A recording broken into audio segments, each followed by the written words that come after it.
Good morning विद्यार्थी मित्र हो. विभाग एक वैज्ञानिक पद्धती सेमिस्टर सेकंडमधील आपण नवीन कन्सेप्ट सुरू केली होती वर्गीकरणाची. वर्गीकरणाची कन्सेप्ट पाहत असताना आपण कालच्या व्हिडिओमध्ये वर्गीकरण कशाचं केलं जातं आणि वर्गीकरण ही संकल्पना वैज्ञानिक संशोधनाच्या दृष्टिकोनातून किती महत्त्वाची आहे या स्वरूपामध्ये प्रास्ताविक आपण पाहिलेलं आहे. आज आपण वर्गीकरणाचे प्रकार या गोष्टींची चर्चा करणार आहोत. वर्गीकरणाचे प्रकार प्रामुख्यानं दोन पडतात. त्याच्यामध्ये पहिला जो प्रकार आहे तो नैसर्गिक वर्गीकरण, त्यालाच शास्त्रीय असंही म्हटलं जातं. आणि दुसरा जो वर्गीकरणाचा प्रकार आहे तो म्हणजे कृत्रिम, त्यालाच व्यावहारिक वर्गीकरण असं म्हटलं जातं. या दोन वर्गीकरणाचा संबंध कसा आहे आणि घटनांचा शोध घेत असताना, संशोधन करत असताना या दोन्हीही वर्गीकरणं एकमेकाशी पुन्हा कशी संबंधित आहेत हे आपण पाहूया. नैसर्गिक वर्गीकरण किंवा त्यालाच शास्त्रीय वर्गीकरण कशाला म्हटलं जातं? आपण म्हटलं की निसर्ग हा संकीर्ण आहे. या संकीर्ण निसर्गामध्ये अनेक प्रकारच्या घटना घडत असतात आणि ज्या घटना घडत असतात त्या प्रत्येक घटनेचा अर्थ आपल्याला जर लावायचा म्हटलं तर एका संशोधकाला किंवा सामान्य बुद्धीच्या एका माणसाला या निसर्गातील सर्व घटना पाहणं शक्य नाही. मग ज्या गोष्टी अशक्य आहेत त्या गोष्टींचा मापदंड लावत असताना एक वर्गीकरणाची मेथड, वर्गीकरणाची एक पद्धती वापरली जाते. आणि ही वर्गीकरणाची पद्धत वापरत असताना जी वर्गीकरण मेथड आहे ती मेंटल प्रोसेस आहे. आणि ही मानसिक क्रिया जी आहे ती मानसिक पातळीवरती केलं गेलेलं घटनांचं वर्गीकरण हे शास्त्रीय स्वरूपाचं आहे असं म्हटलं जातं. पण दुसऱ्याही बाजूनं ज्यावेळेस कृत्रिम स्वरूपाचं किंवा व्यावहारिक पातळीवरती हे वर्गीकरण केलं जातं त्यावेळेस ते सुद्धा वर्गीकरण हे मानसिक पातळीवरचंच असतं, हेही विसरून चालणार नाही. पण दोन्हींच्यामध्ये फरक जो आहे तो फरक म्हणजे असा की नैसर्गिक स्वरूपाचं किंवा शास्त्रीय स्वरूपाचं जे काही वर्गीकरण आहे ते वर्गीकरण संपूर्ण निसर्गातील घटनांचं वर्गीकरण आपणाला शक्य नसतं, म्हणून विगमन पद्धतीचा आपणाला आधार घ्यावा लागतो. आणि विगमन पद्धती आपणाला ठाऊक आहे ती अशी की विशिष्ट गोष्टींच्या आधारे सामान्य गोष्टींविषयीचं आपणाला ज्ञान होत असतं.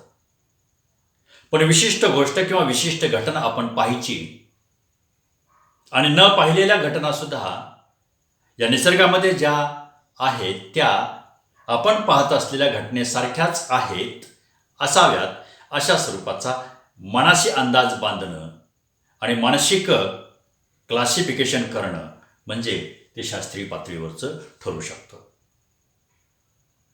म्हणजे ज्ञानासाठी ज्ञान मानसिक पातळीवरती एखाद्या घटनेचं ज्यावेळेस आपण निरीक्षण करत असतो आणि मानसिक वर्गीकरण ज्यावेळेस त्या घटनेचं करत असतो त्यावेळेस न पाहिलेल्या घटनासुद्धा त्याच्यामध्ये आपण समाविष्ट करत असतो. परंतु त्या समाविष्ट करत असताना समान गुणधर्म असणाऱ्या त्या घटना असायला पाहिजेत आणि वैविध्य असणाऱ्या घटना आपण त्यावेळेस बाजूला काढत असतो.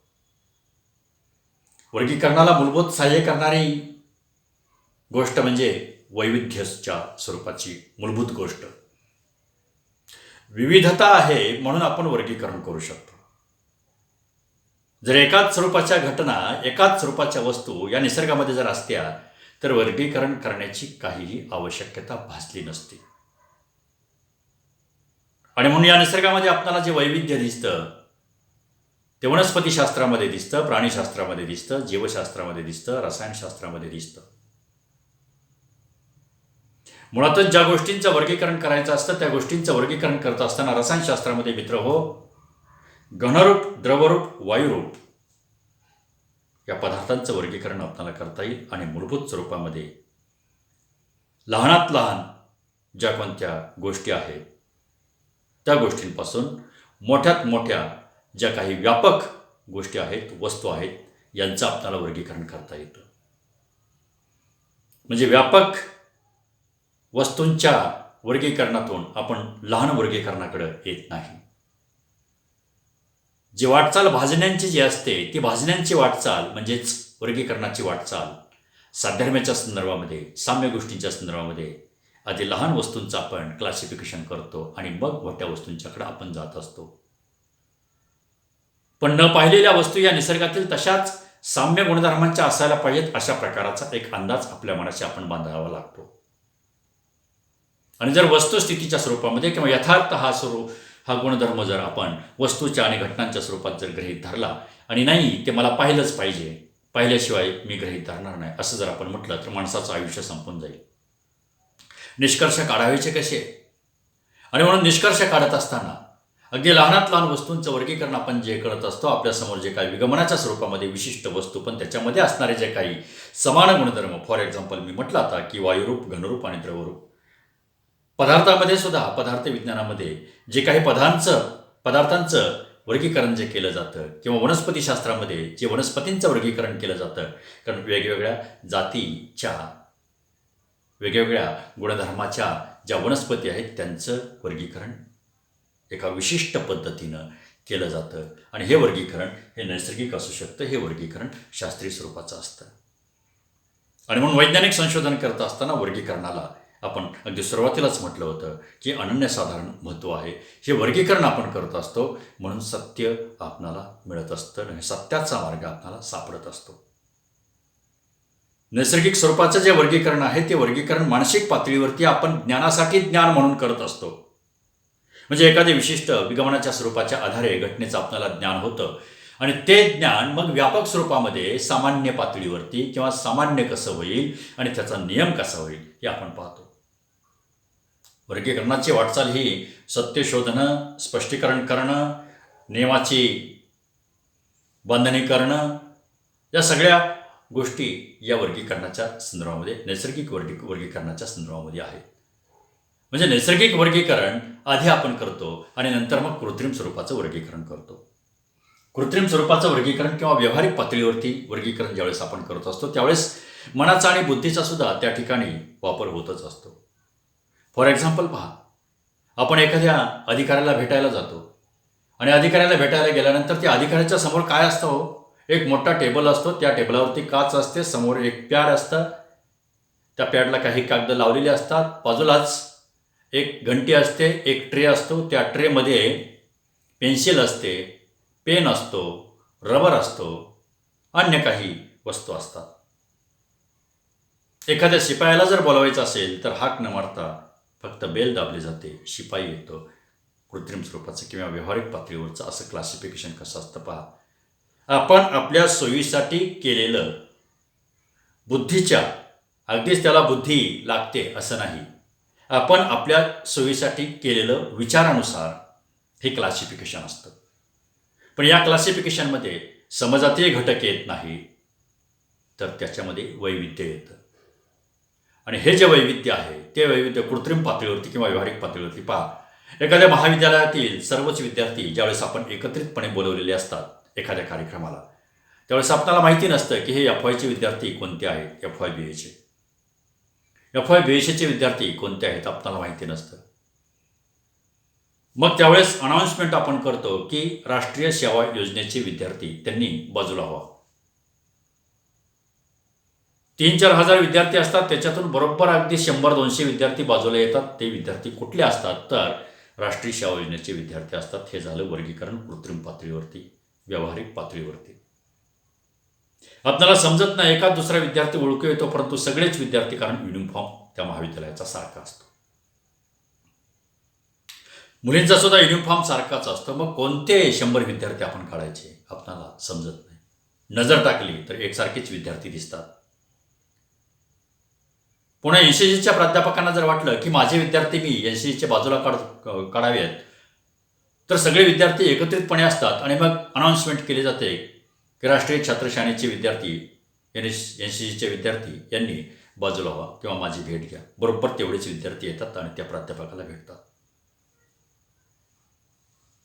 कार्यक्रमाच्या वेळेस असं सांगितलं जातं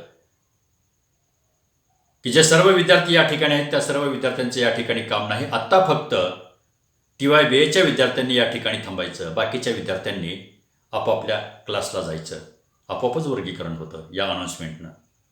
TYचेच विद्यार्थी त्या ठिकाणी राहतात, बाकी FY/SYचे विद्यार्थी वर्गामध्ये जाऊन तासाला बसतात. हे झालं क्लासिफिकेशन. क्लासिफिकेशन हे भाषेतून होतं. क्लासिफिकेशन हे कृत्रिम स्वरूपामध्ये आपण वस्तूंचं वर्गवारीतून करत असतो. क्लासिफिकेशन मंडईला आपण गेल्यानंतर पालेभाज्या घेतो. मग त्याच्यामध्ये मेथी असते, त्याच्यामध्ये पालक असते. मेथ्या आणि पालक हे पालेभाज्या झाल्या. बटाटे आणि वांगी पालेभाज्यामध्ये येत नाही. मटकी आणि मूग पालेभाज्यामध्ये येत नाही. काकडी आणि गाजर यासारख्या भाज्यांची ज्यावेळेस आपण खरेदी करतो त्याच वेळेस आपण केळीसुद्धा घेतो, त्याच वेळेस आपण पेरूसुद्धा घेतो, त्याच वेळेस आपण आंबेसुद्धा घेतो. हे सगळे एकाच पिशवीमध्ये आपण घेत असतो. पण घरी आल्यानंतर त्याचं क्लासिफिकेशन गृहिणी करत असते. आंबे हे बाजूलाच काढून ठेवले जातात आणि केळीसुद्धा बाजूला काढून ठेवली जाते. काकडे आणि खाण्याचे जे काय रताळ वगैरे जे काय असतील ते बाजूलाच काढून ठेवलं जातं. पालेभाज्या लगेच निवडायला सुरुवात केली जाते, कारण नासण्याची शक्यता असते. बटाटे एका बाजूला ठेवले जातात, कांदे एका बाजूला ठेवले जातात. हे स्वयंपाकघरामध्ये एकाच बॅगमध्ये आणल्यानंतर त्याचं वर्गीकरण, त्याचं क्लासिफिकेशन केलं जातं. कारण हे सगळं वैविध्य आहे. वैविध्य आहे म्हणून त्या ठिकाणी वर्गीकरण आहे. वैविध्य जर नसतं तर वर्गीकरण करता आलं नसतं. म्हणून ST स्टँडवरती ज्यावेळेस आपण जातो सगळेच प्रवासी असतात, पण एखादी अनाऊन्समेंट अशी होते की कोल्हापूरला गाडी जाणारे अमुक अमुक फलाटवरती लागलेले. सगळेजण त्या अनाऊन्समेंटकडे लक्ष देतात आणि बरोबर त्या गाडीमध्ये जाऊन बसतात. बाकीचे प्रवासी ज्यांना त्या गावी जायचंच नसतं बरोबर त्या ठिकाणी क्लासिफिकेशन होतं. क्लासिफिकेशन आपण करत असतो. कशाचं क्लासिफिकेशन? सरकारनं क्लासिफिकेशन केलेलं आहे. ज्याचं जास्त उत्पन्न आहे त्याला पांढरं कार्ड, ज्याचं कमी उत्पन्न आहे त्याला केशरी रंगाचं कार्ड. रेशनिंग कार्ड आहे परंतु क्लासिफिकेशन केले की नाही? वयाच्या 60पेक्षा वरचं वडील वय असेल, 60पेक्षा जास्त जर वय असेल तर तो ज्येष्ठ नागरिक म्हणून गृहीत धरला जातो. तुम्हाला आणि मला ती सवलत STमध्ये मिळणार नाही. मग या स्वरूपाचं जे समाजामध्ये क्लासिफिकेशन केलं जातं ते क्लासिफिकेशन इंजिनियर लोकांचं वेगळं, डॉक्टर लोकांचं वेगळं, शिक्षक लोकांचं वेगळं, मजूर लोकांचं वेगळं. पण पहा, एकच रंग आहे म्हणून जर आपण क्लासिफिकेशन केलं, कोळसा हा काळा असतो, निग्रो हे काळे आहेत, ढग हे काळे आहेत, म्हणून एकाच वर्गामध्ये आपल्याला समाविष्ट करता येतील का? नाही. ढग, आकाशात काळे ढग असणे ही घटना वेगळी आहे, ही वस्तू वेगळी आहे. कोळसा जरी रंग काळा असला तरी ती वस्तू वेगळी आहे. आणि निग्रो लोक काळे असले तरी ती वस्तू नाही, ती व्यक्ती आहे. मांजर हे काळे आहे म्हणून सगळ्यात चौघांना एकत्रितपणे आपणाला बांधता येणार नाही. केवळ एक गुणधर्म दिसला, पहा, केवळ एक गुणधर्म वस्तूंमध्ये दिसला म्हणून त्याचं वर्गीकरण किंवा एकाच गटामध्ये आपणाला त्यांना बांधता येणार नाही. समान गुणधर्म हा एक असून चालत नाही, तर अनेक प्रकारचे समान गुणधर्म रंगानं, रूपानं, आकारानं त्याच्यामध्ये असतील तर त्यांचा एक वेगळा गट तयार केला जातो. आणि म्हणून एक आपण ग्रंथालयाचं उदाहरण घेतलं होतं की पुस्तकांची जी वर्गवारी जी केली जाते ती वर्गवारी केली जाते, म्हणून त्याला पुस्तकाची देवघेव करणं सोपं जातं. संदर्भ ग्रंथ वेगळे असतात, टेक्स्टबुक ही वेगळी असतात, कथा या वेगळ्या असतात, कादंबऱ्या वेगळ्या असतात, स्पर्धा परीक्षेची पुस्तके ही वेगळी असतात.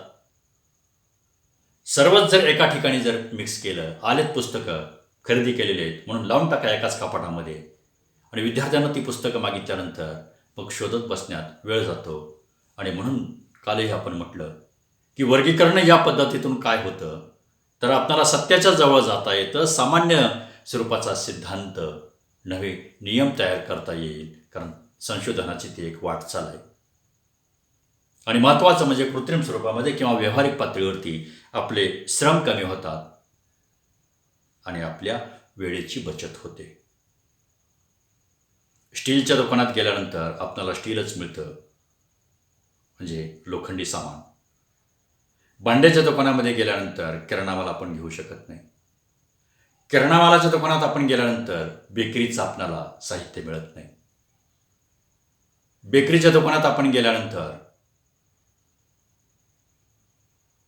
आपल्याला किराणा माल मिळणार नाही, हे आपण लक्षात घेतलं पाहिजे. मेडिकलमध्ये आपण गेल्यानंतर एक वेगळे वेगळे कप्पे असतात पहा, त्या औषधांची वर्गवारी केली जाते. तुम्ही कोणतंही प्रिस्क्रिप्शन द्या, 2 ते 5 मिनिटामध्ये तुम्हाला हवी असणारी औषधं त्या वेगवेगळ्या कपाटीतून तो सेल्समन देत असतो, फार्मास्युटिकल्स देत असतो. हे कसं काय? प्रिस्क्रिप्शनमध्ये वेगवेगळी औषधं असतात, परंतु वर्गवारी केल्यामुळं ते त्यांना सहज जातं, कारण तिथं वेळ वाचतो आणि श्रमही वाचतात.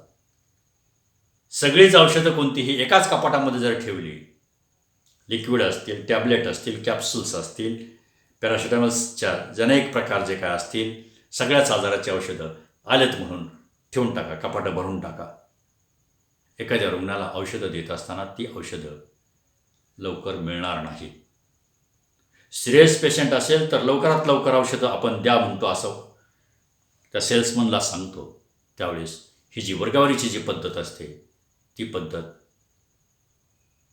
लवकर औषधं मिळण्यासाठी त्यांनाही सोयीची जाते आणि आपल्यालाही सोयीची असते. म्हणून व्यावहारिक पातळीवरती या स्वरूपाचं वर्गीकरण ज्यावेळेस केलं जातं, त्यावेळेस याच्यातून आपल्याला ज्ञान जरी मिळत नसलं तरी मानसिक पातळीवरती आपली बचत होते, श्रमाची आणि वेळेची. पण काही संशोधकांनी, तर्कशास्त्रज्ञांनी असं म्हटलेलं आहे पहा, की नैसर्गिक वर्गीकरण नाहीच. जे वर्गीकरण जे आहे ते कृत्रिम स्वरूपाचं आणि व्यावहारिक पातळीवरचंच आहे.